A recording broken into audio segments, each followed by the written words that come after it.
Alright mga kabisik, meron dito Supremo 150. Ito ay turmeric nung kahapon at iniwan lang dito.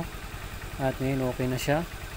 So ito mga kabisik Okay is na mga kabisik. talagang naubusan siya ng gasolina. Okay, kana may-ari meron kasi may umaalog daw na gas pero reserve na lang yun. Ganda na yung andar niya, no? Kasi kanina ito nakita natin yung spark plug niya is lean mixture. At na-adjust natin sa carburetor niya. Okay na, walang problema. Kasi ito mga kabisik, kailangan pang i-choke bago umayos yung kanyang andar.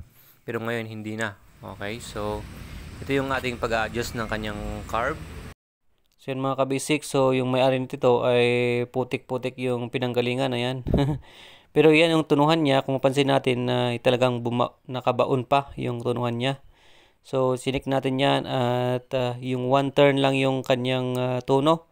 So hindi po ganyan, dapat yan nakabaon.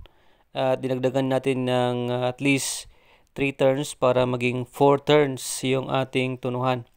Yan ang gustong-gusto ng mga ganitong klaseng karburador, okay, sa mga Supremo. Alright? Kasi lean mixture din yung nakita natin kanina. Diaphragm, no? Ayan, so okay na mga kabisik. Bakit kailangan i-choke? Dahil nga is itong carb niya is kailangan ng more gas at less na hangin. Kaya i-choke siya. Kaya ngayon, ay syempre, na-adjust na natin yung carb niya. Dinagdagan natin ng gas. So, pinaluwagan lang natin yung ating tunuhan. Alright?